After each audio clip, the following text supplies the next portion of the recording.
he said, okay, I want all you kids to come out to the back lot, Universal, see if you can ride. And I was from Texas. I'd been on a horse before. I didn't know it wasn't the same as a pony ride, you know. So he looked at me, excuse my French, but he looked at me, I'm riding. He says, boy, you look like a monkey fucking a football. But I was lucky I already had the part.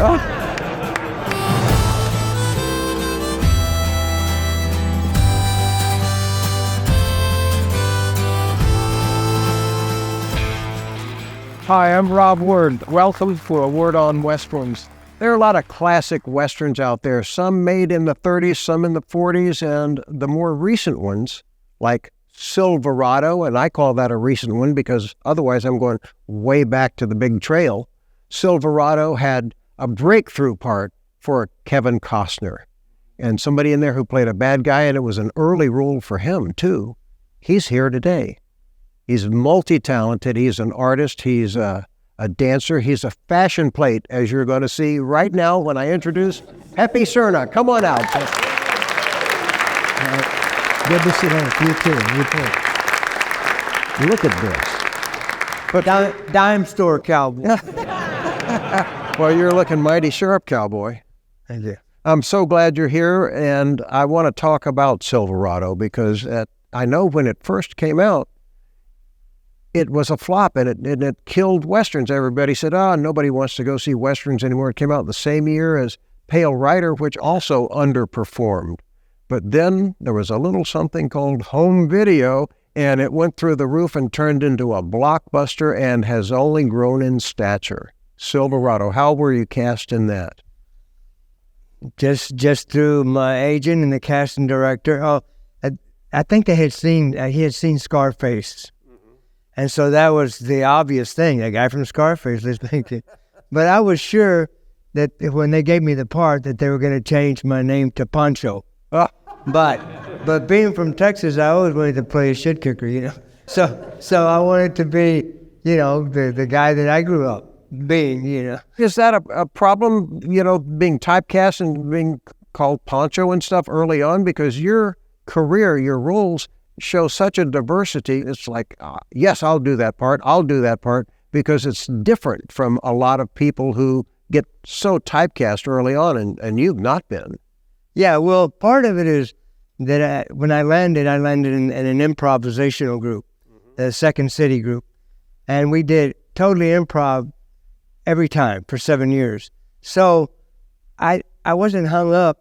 I got to do that, and then got to do the movies where I was killing or being killed, because that's what they do with Latinos, right? And so, but I never sweated that kind of stuff because I was here in Hollywood where I wanted to be since I didn't know when I was 3, but that's when I knew I was a performer. So how did you make your move from Corpus Christi, Texas to Hollywood? Well, it's kind of a real quick version is my first movie I did in 1964.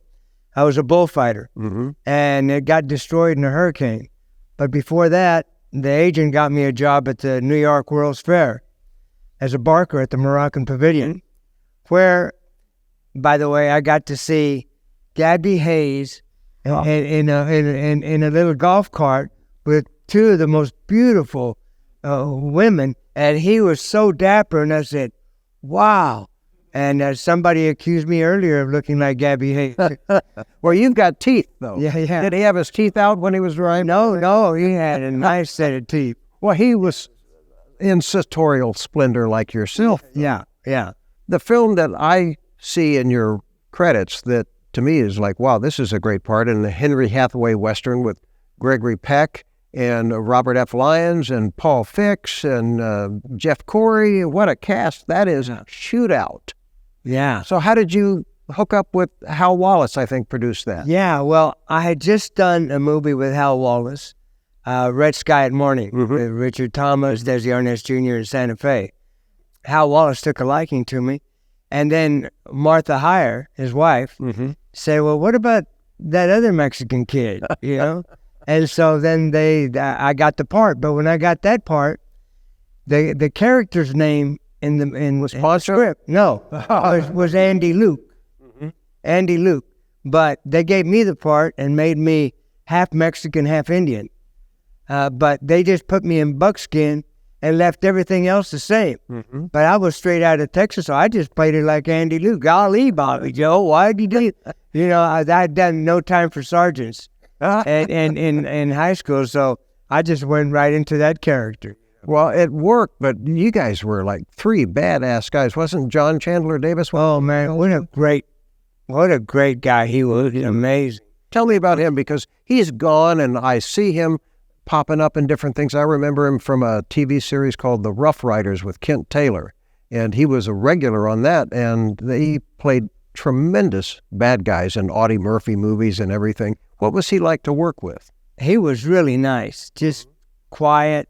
But one of the interesting things was that Henry Hathaway was He wasn't quiet, was he? No, he was not. And then, give me that bug-eyed kid over here. You know, he was like, he had a sustenance about him that was really beyond, you know, being on a movie and wanting to be an actor. And of course, Bob Lyons was a star and looked like a star, still does. Mm-hmm. And but John Chandler was just a performer, just playing that part.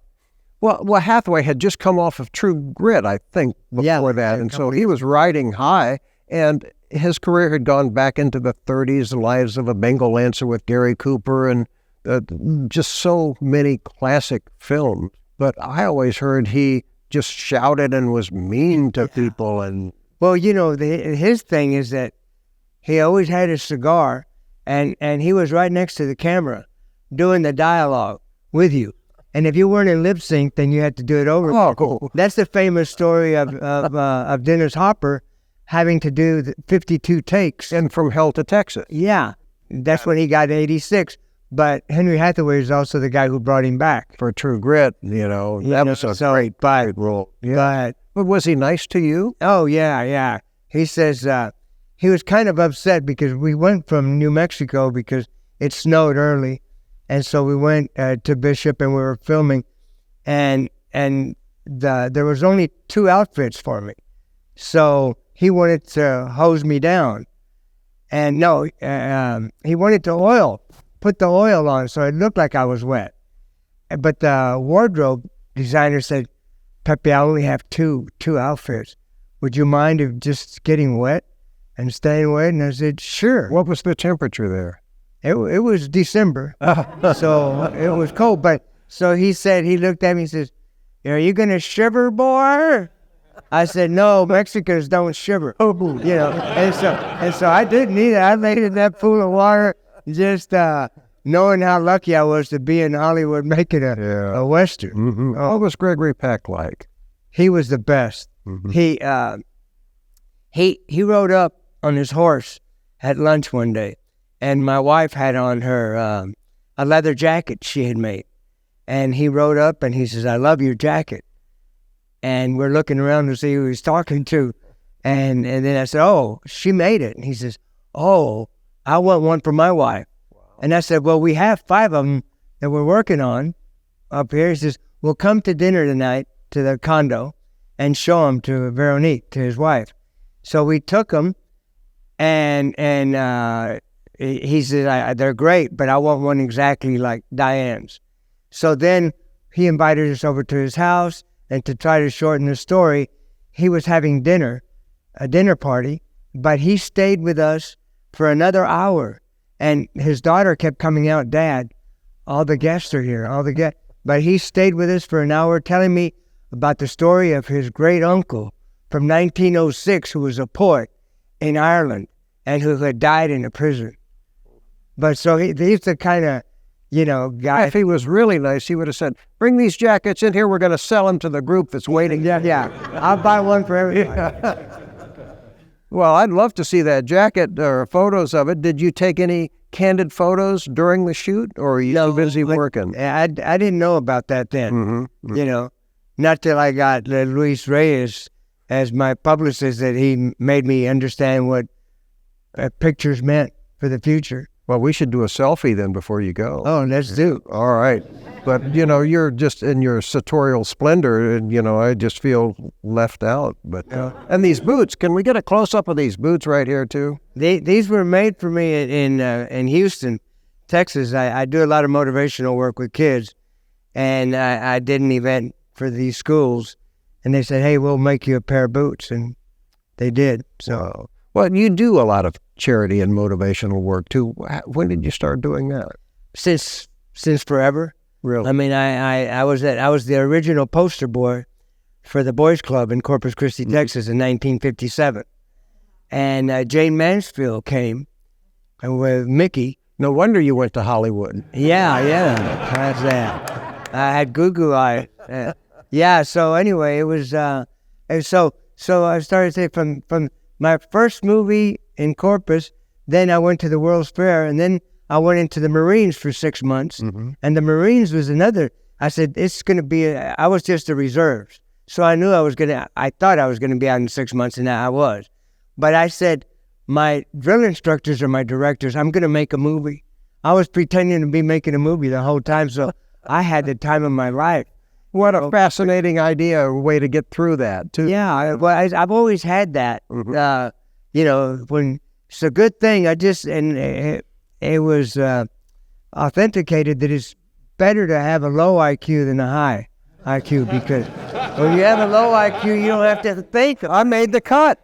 And so it was. I've just been on this blissful trip since I started. I never heard that about anybody approaching it like that, but that's brilliant. So you're not so stupid after all. No. That's 198 IQ. Wait a minute. No, I just wrote that down. I didn't are we supposed to be live? Yeah.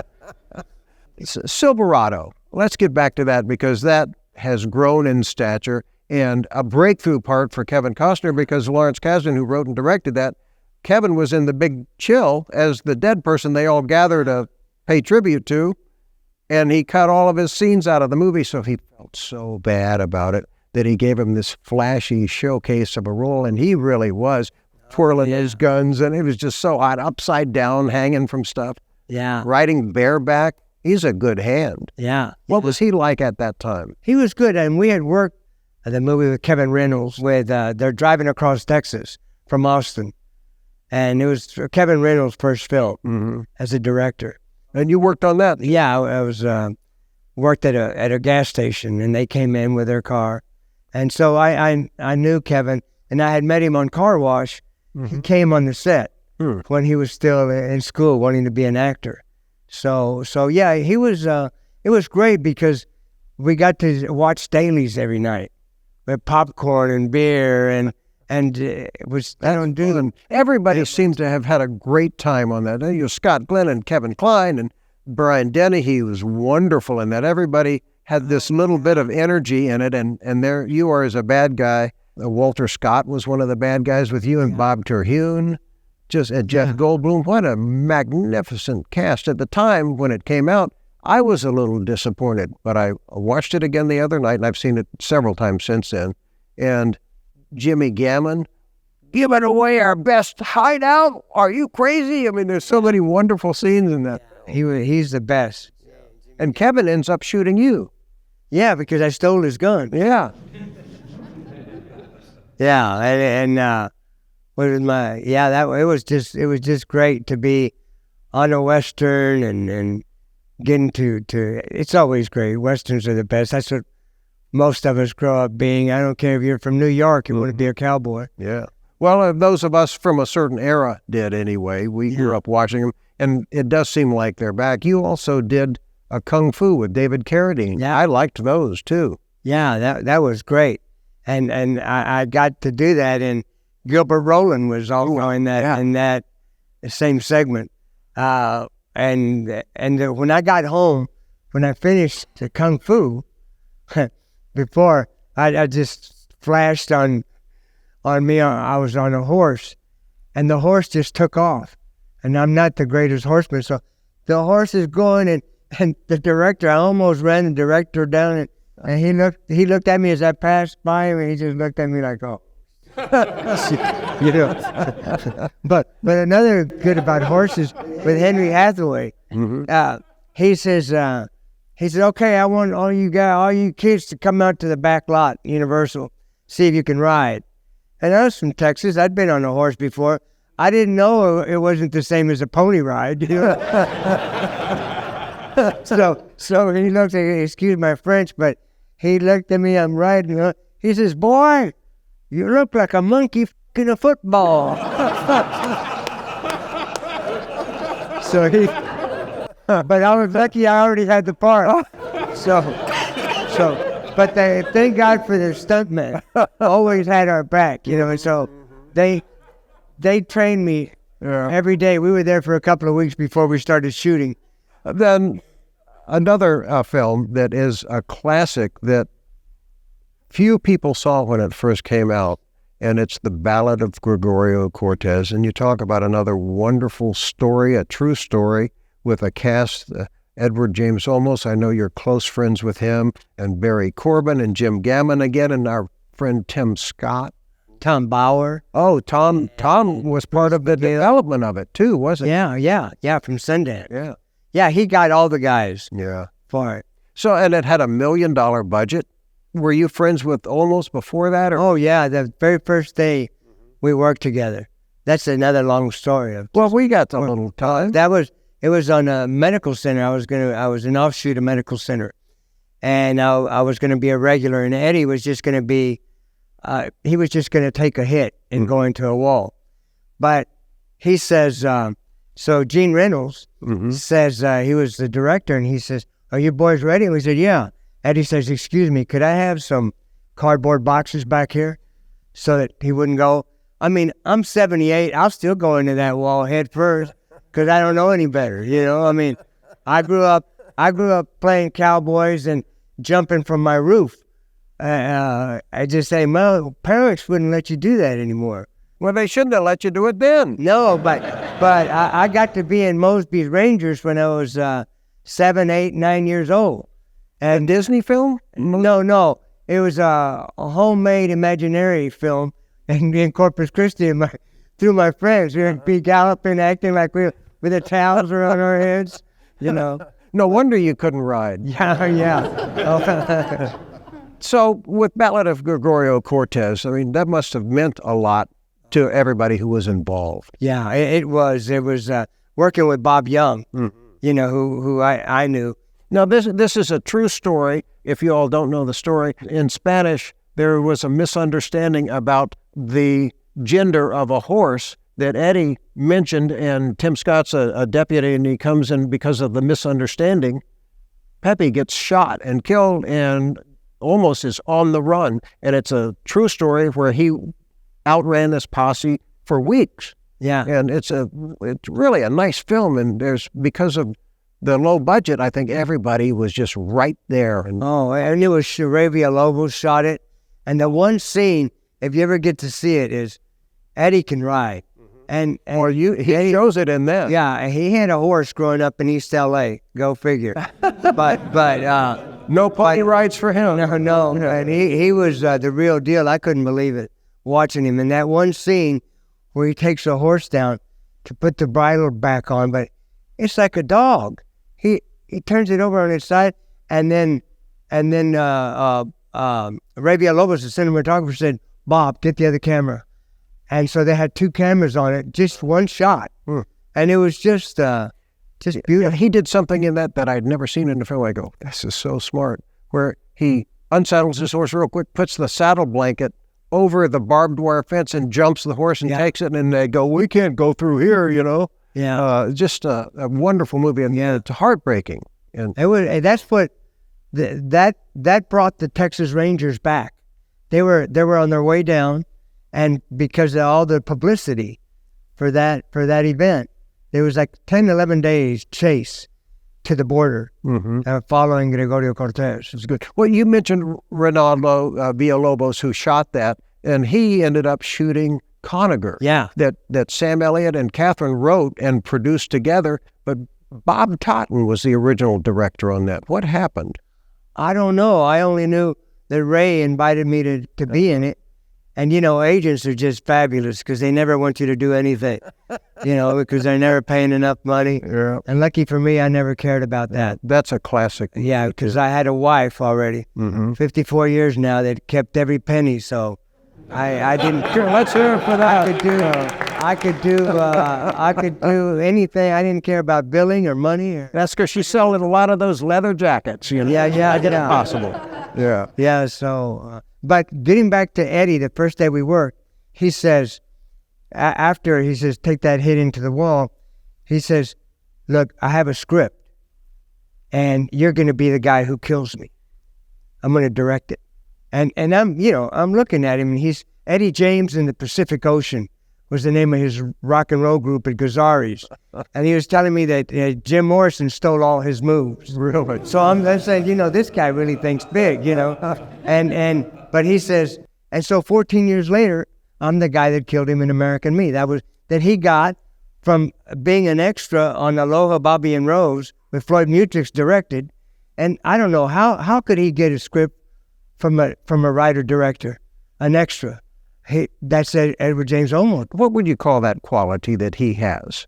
Balls? Well, I was thinking of something else. But I don't know. It's just, he knows. He's just trusts himself. And he thinks big, and he just says something and makes it happen. Yeah.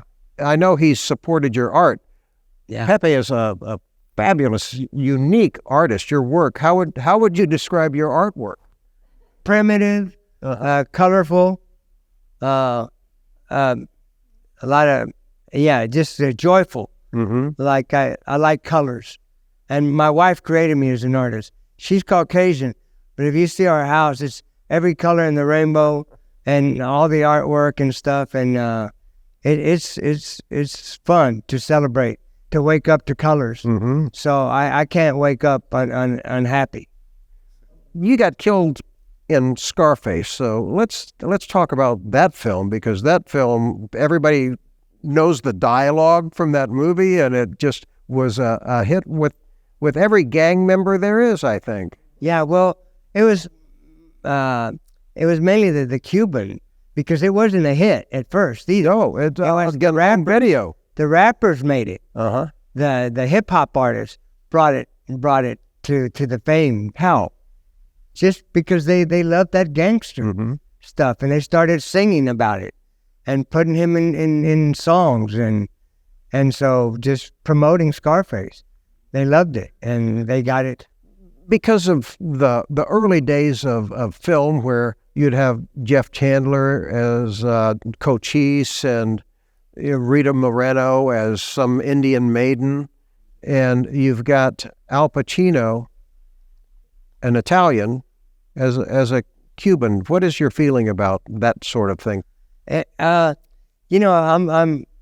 torn, because I know as an actor, you're an actor. You just want to play anything. But for Latinos, we haven't had the chance. We still haven't. I feel like it's almost criminal that they haven't done more. There's a lot more happening now. But I don't know. I don't understand why there's so many wonderful stories of the people from all over the world, and especially from Latin America and south of the border. My first storyteller that got me into it was my great-grandmother, who was my first storyteller.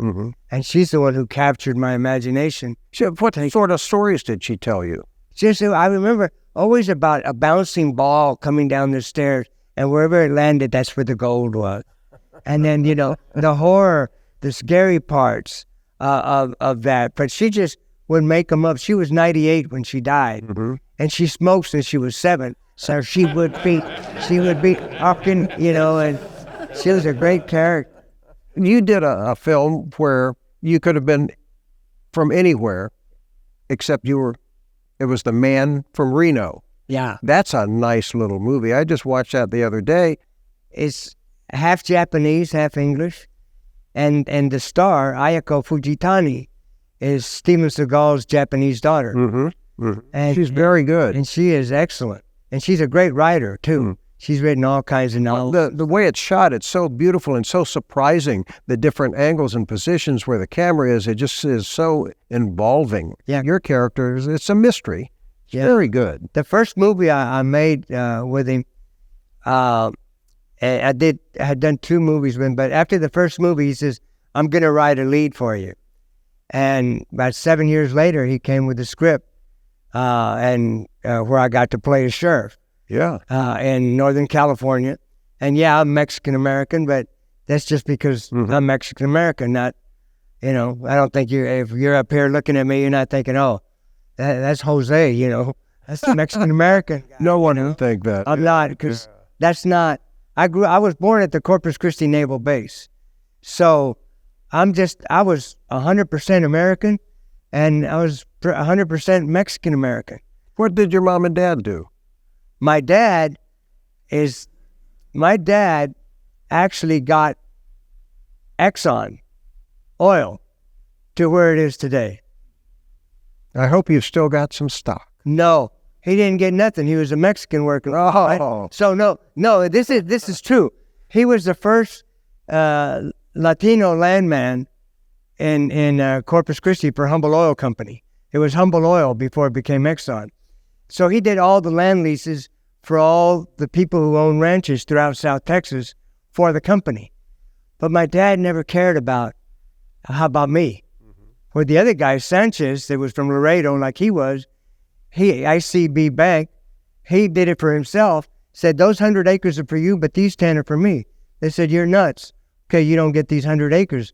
Pretty soon they started turning around and saying, okay, we'll give you the 10 acres. And he became selling it, but my dad never had that in him. So I think that's partially why I was always happy with my lot in life, that I'm doing what I love to do and not feeling that because I'm Latino, I haven't worked enough. I want it more for the future, and I want the stories that I know, the stories. I mean, isn't it kind of ridiculous that the greatest civilization in the Americas, you really haven't seen any stories of the Aztecs or the Inca or the Maya, the Toltecs? I created a one-man show to educate the kids about it. What was that called? It's called El Ruco Chuco Cholo Pachuco. I'll never remember that. He's a suit-suiter. But no, it's a suit-suiter, but I go all the way back to the first Chicano born after the Ice Age. Was that videotaped? Can we? Yeah, I did it. No, so you change outfits all during the thing? Yeah, cool. Change, and it's mostly in verse. So all the kids hear it like a rap. Did you write it? Yeah, I wrote it. Oh boy. Yeah, and it was more for me is that how is Hollywood going to know what you can do when you yourself don't even know what you can do? If we could set that up here at the Autry, would you be able to do that again? I could do bits and pieces of it. I haven't done. I'm just the actual. But I can do different characters from it, Do that pose again with the Zeus. No, well, the pose, I'll do this one. This is real short. All right. This is Kapataya, yippee, kapataya, my name is Bubba Joe Jr. Sanchez, and I am a rootin', tootin', straight shooting son of a gun. I am a triple threat icon. I am a Tex icon, Mex icon, Americon. It's the Mexican millionaire's millennium. I am rich. And I want to help get you all out of the poorhouse. Rich people, we say, I made it happen.